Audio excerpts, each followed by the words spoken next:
How has diastasis recti treatment changed historically?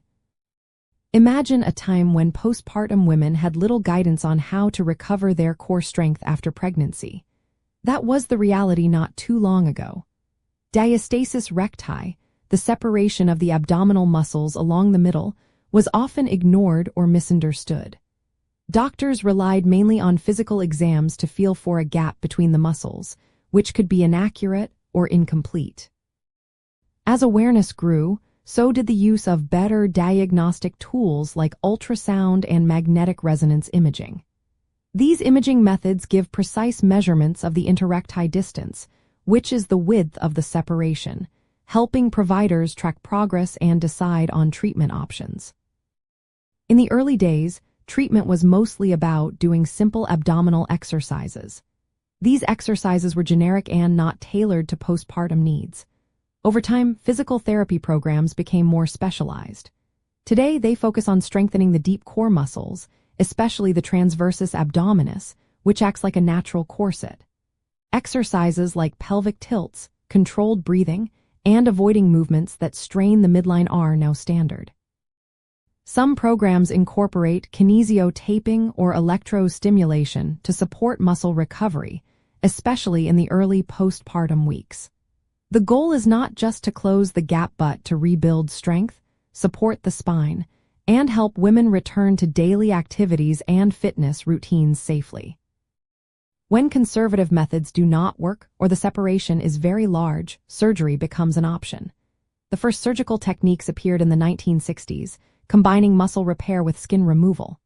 These procedures improved both appearance and function. Over the years, surgical methods have become more refined. Some women may need mesh reinforcement to strengthen the repair. Recently, minimally invasive techniques have been developed, which involve smaller incisions and shorter recovery times. Surgery is usually a last resort, reserved for cases where non-surgical treatments have failed or the separation causes significant issues. Today, care is more personalized. Healthcare providers now consider each woman's fitness level, lifestyle, and goals when creating a recovery plan.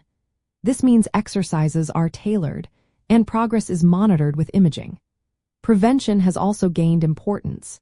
Maintaining a healthy weight, avoiding activities that strain the midline during and after pregnancy, and starting gentle exercises early can help reduce the risk of a large separation. For women interested in postpartum fitness, proper assessment is key.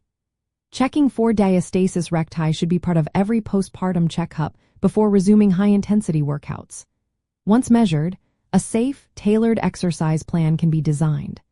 This might include core exercises that avoid crunches or sit-ups, which can worsen the separation.